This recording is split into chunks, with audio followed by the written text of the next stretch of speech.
Didukung oleh Menyikat gigi lebih nyaman dan segar. Baru Barakat, gigi sehat yakin Barakat.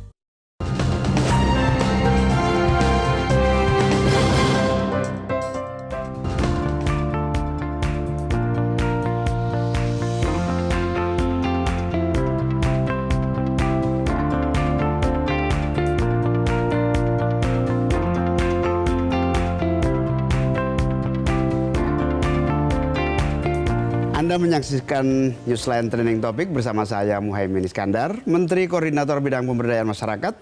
Dalam Trending Topic pada hari ini kita akan membahas satu topik trending, yaitu judi online. Dengan lebih dari 2.000 pencarian di Google Trends.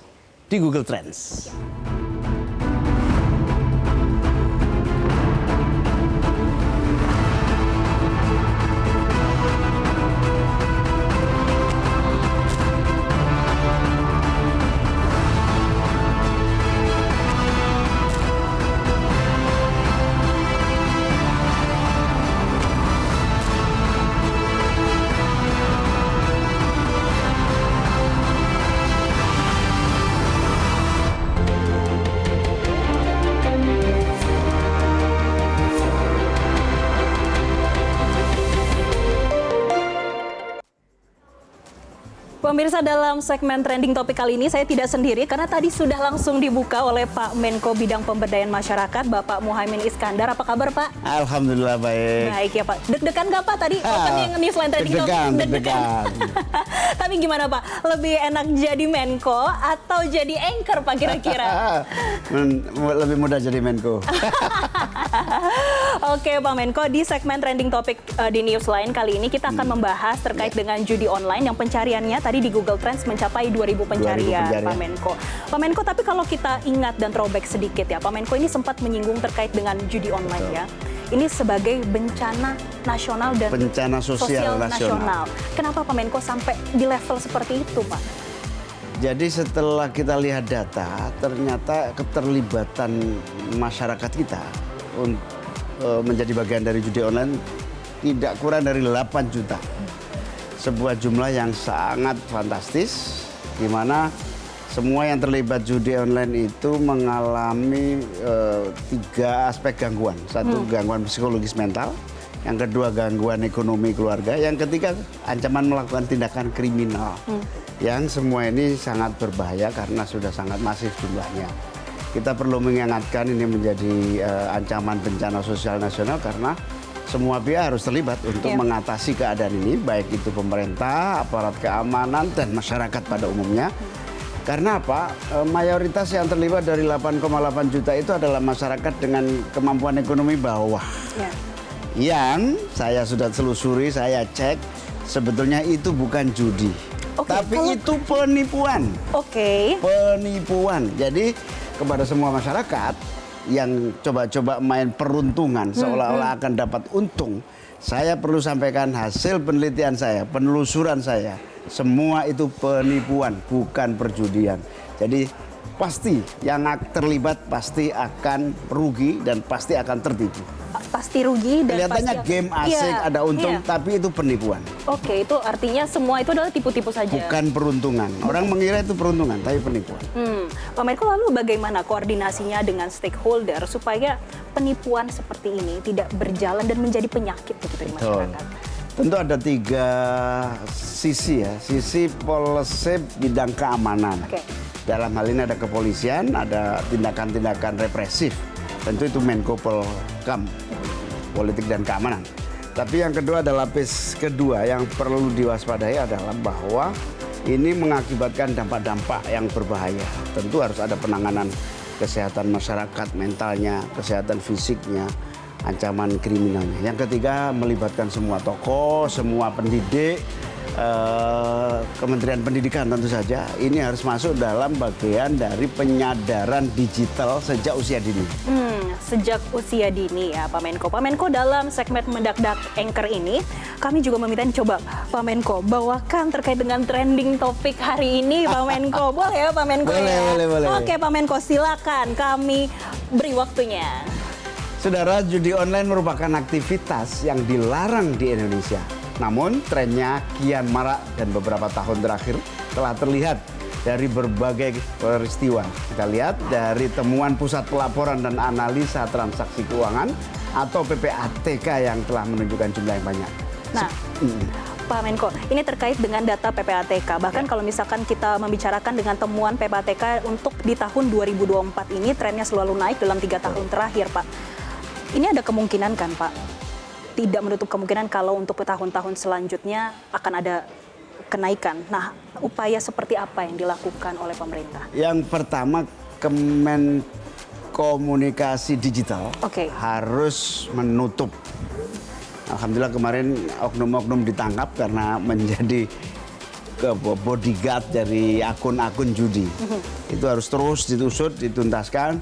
Dengar-dengar saya bisik-bisik tetangga intelijen itu yang nungguin akun itu satu akun nunggu akun judi itu pembayarannya hingga 12 juta per minggu.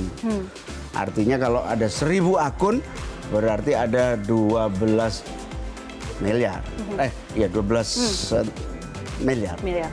Nah, ini sangat berbahaya dan ini perlu ketegasan semua pihak. Yang kedua, tentu kita akan telusuri jangan ada penipuan dan judi online yang melibatkan masyarakat paling bawah karena ini sama dengan judi online, ini sama dengan memaksa rakyat paling bawah iuran yang dinikmati oleh segelintir orang. Bahkan yang paling mengkhawatirkan judi online dikendalikan oleh negara tetangga, menguntungkan bisnis dan ekonomi negara tetangga, sementara orang Indonesia sendiri mengeluarkan 1 tahun tidak kurang dari 900 triliun per tahun uang Indonesia keluar tanpa kita sadari melalui online. Ya sekali lagi kerja keras semua pihak yang di bidang Kemenko Pemberdayaan, saya bergerak di bidang politik dan hukum bergerak, saya kira bisa diatasi. Ini akan melibatkan tokoh agama, masyarakat dan lain-lainnya atau seperti apa Pak Menko? Yang paling pokok sebetulnya penutupan dulu. Penutupan itu pemerintah dan akun. Yang kedua pendidikan, pendidikan tokoh masyarakat. Dan masih banyak yang tidak tahu bahwa judi online sebetulnya penipuan, bukan peruntungan. Menyadarkan masyarakat kalau itu adalah penipuan ya Pak Menko. Nah Pak Menko silakan, kami persilakan lagi nih dalam segmen Mendadak Anchor untuk trending topik hari ini nih Pak Menko. Saudara, sepanjang tahun 2023 PPATK menemukan ada 168 juta transaksi terkait judi online dengan nilai total transaksi 327 triliun rupiah. Sebuah jumlah yang naik signifikan dari tahun 2017 lalu, di mana nilai transaksi pada tahun itu tidak sebesar hari ini, hanya sampai 2 triliun rupiah. Lanjut lagi. Judi online sulit dihentikan, padahal judi menghancurkan seluruh sendi kehidupan masyarakat, mulai dari ekonomi hingga kesehatan. Oke. Itulah keadaannya. Itulah keadaan yang sebenar-benarnya saat ini, seperti itu Pak Menko. Tapi Pak Menko sebetulnya dari seluruh proses yang sudah dijalankan oleh pemerintah untuk menghentikan judi online, bagian mana sih Pak Menko yang paling sulit untuk ditutup? Apakah penutupan akun itu sendiri atau seperti apa Pak Menko? Ya sebetulnya kan ada yang dioperatori dari luar negeri. Yang itu harus betul-betul ada yang sifatnya bisa ditutup di dalam negeri, ada yang memang lintas negara tidak bisa ditutup, menggunakan VPN, menggunakan pola-pola akun terselubung, pola-pola, tapi semua bisa diatasi yang di dalam negeri. Yang di luar negeri tentu kita ingin semua pihak melakukan negosiasi, termasuk kepada negara-negara yang menjadi pusat pengendali judi. Ada loh sebuah negara yang pengendali judinya adalah menggunakan bahasa Indonesia, segmennya orang Indonesia, dan berbagai korbannya orang Indonesia. Nah itu harus perlu diplomasi, perlu polisi Interpol gitu ya, yang akan melibatkan semua pihak. Setidak-tidaknya kita ingin ke depan judi yang menipu ini tidak melibatkan rakyat kecil.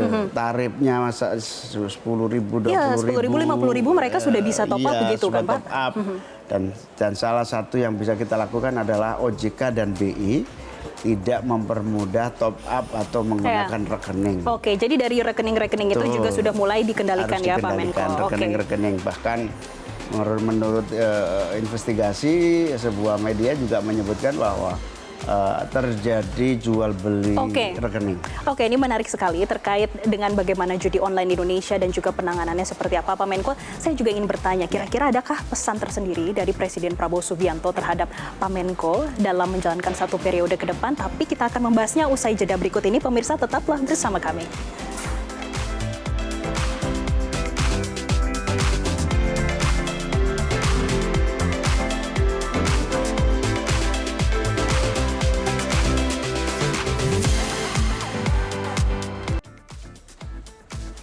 Polda Metro Jaya mengungkap kasus judi online serta TPPU. Saat ini penyidik menangkap total 24 orang, 9 diantaranya merupakan oknum pegawai dari Kementerian Komunikasi dan Digital. Untuk informasi selengkapnya kita sudah terhubung dengan jurnalis Metro TV, Ardi dari Polda Metro Jaya. Bagaimana kabar di Polda Metro Jaya? Silakan melaporkan. Yes. Ya, selamat sore Pak Menko dan juga Jessica yang berada di studio Metro TV. Memang benar bahwa tadi dari Polda Metro Jaya baru saja melakukan rilis terkait dengan hasil penangkapan. Ini sebanyak 24 orang yang memang terlibat dalam judi online dan juga tadi TPPU. Berdasarkan informasi Pak Menko dan juga Jessica, terdapat 24 orang ini terdiri dari beberapa pekerjaan dan salah satunya tadi dikatakan 9 orang dari 24 orang ini berasal dari lembaga yang ini diduga sebagai oknum pegawai Kementerian Komdigi. Dan tadi dikatakan bahwa untuk transaksi sendiri ini pertama ditemukan pada tanggal 7 Oktober yang lalu, di mana dari pihak kepolisian mengendus adanya transaksi antara yang mempunyai web judi online ini dan membayar kepada pihak tersangka untuk agar websitenya tidak diblokir, sehingga transaksi ini diendus oleh pihak kepolisian, akhirnya menangkap beberapa orang. Dan karena transaksi ini dan juga penemuan tersangka-tersangka lainnya, pihak kepolisian berhasil menemukan barang bukti yaitu sebanyak 167 miliar lebih uang yang terbagi dari beberapa benda juga sebagai alat bukti, di mana tadi kalau kami melihat langsung, di mana alat buktinya tadi langsung dipaparkan di hadapan kami awak media. Ada uang tunai, ada saldo rekening, tadi ada juga perhiasan lukisan. Tadi kami melihat juga ada 26 unit mobil dan 3 unit motor. Serta tadi dikatakan juga ditemukan 3 pucuk senjata api dan 250 butir peluru. Pak Menko dan juga Jessica, tadi dikatakan bahwa dari 24 orang ini, di mana 4 orang ini masih statusnya DPO atau masih belum ditemukan hingga saat ini, sehingga tadi dikatakan oleh Kapolda Metro Jaya Irjen Karyoto, pihak kepolisian akan terus mencari tersangka yang memang sudah ditetapkan sebagai daftar pencarian orang ini. Dan kita tunggu saja nanti bagaimana proses penyelidikan lebih lanjut dari Polda Metro Jaya. Untuk sementara demikian Pak Menko, Jessica yang berada di studio. Terima kasih Ardi. Oke, Pak Menko gimana, deg-degan kayak ini? Pak Menko, kita akan ngobrol-ngobrol lagi nih terkait dengan bagaimana sih pesan dari Presiden, kemudian mengkoordinasikan kementerian teknis yang ada 6 di bawah Pak Menko. Tapi saya nggak sendirian Pak Menko, saya akan kembali mengajak rekan saya, Sandi Firdaus, untuk kembali bergabung bersama kami di Newsline Trending Topic. Banget nih Pak Menko, kacamata sama, gagangnya sama, beda rezeki aja. Tapi gimana nih Pak Menko tadi rasanya jadi anchor dadakan di HUT Metro TV. Siap, jangan sering-sering ya nanti diambil jatah saya. Tapi ada yang disampaikan Pak Menko dengan HUT Metro TV yang ke-24 dan juga jadi mendadak anchor ini? Ya tentu senang sekali saya diundang dan diajak di sini, apalagi dalam rangka hari ulang tahun Metro TV. Tentu ini ikut memeriahkan dan mengucapkan selamat tentu saja. Semoga di usianya semakin maju, semakin produktif, mencerahkan, mencerdaskan, dan tentu memberi informasi yang akurat, tepat, dan tercepat. Nah, Pak Menko, tapi gimana sih menurut Pak Menko peran dari media saat ini memberitakan terkait dengan semua pemberitaan terkait dengan pemerintah dan komunikasinya bagi masyarakat? Ya, tentu tanpa pemberitaan, tanpa media, pekerjaan tidak akan bisa lancar. Tanpa proses informasi yang terbagi, diseminasinya, tentu pekerjaan tidak akan mendapat dukungan dan respon dari masyarakat. Ya. Berarti memang secara tidak langsung harus berkesinambungan ya, Pak Menko ya. Harus ada kolaborasi, sinergi, karena pada dasarnya informasi itulah yang menggerakkan semua terlibat. Ya, kalau Kalau dari Pak Menko sendiri deg-degan nggak nih sih? Tadi mau bawakan berita terus juga live report gitu dengan reporter di lapangan 30 menit, itu yang gimana kita rasakan rasanya, Pak Menko Pak sebenarnya Menko? ketika live sama Pak Menko deh. Sebetulnya kalau dikasih tahu saya bisa latihan dulu. Wah, berarti lebih yakin lagi ya, lebih mantap lagi ya. Tapi Pak Menko, terakhir pertanyaan saya mungkin di benak Pak Menko ketika mendengar Metro TV, apa yang diingat dan apa yang menjadi melekat begitu? Ya tentu berita terakhir. Apa yang paling terakhir dari perkembangan. Seperti itu ya. Jadi update-update terakhir Update. Metro TV ya, Pak Menko. Metro Nonton TV. kita terus kalau gitu ya, Pak Selalu Menko. monitor. Siap. Baik, pemirsa, itu tadi dia segmen Mendadak Anchor bersama Menteri Koordinator Bidang Pemberdayaan Masyarakat, Bapak Muhaimin Iskandar. Iskandar. Bapak terima kasih Terima sudah kasih, hadir di terima Metro TV kasih. dan memberikan juga pencerahan Terima bagi kasih. pemirsa Newsline dan juga Metro TV pada sore hari ini. Oke, walaupun waktunya sebentar tapi ada makna yang disampaikan juga ya. Mungkin terakhir nih Pak Menko nyampaikan buat berita selanjutnya atau menyaksikan terus Metro TV. Ya, Khususnya saksikan Newsline. terus Metro TV, ya akan mendapatkan informasi terbaru dan terpercaya. Oke, tetaplah bersama kami pemirsa. Newsline akan hadir usai headline news pukul 15 waktu Indonesia Barat. Terima kasih. Terima kasih. Pak Menko.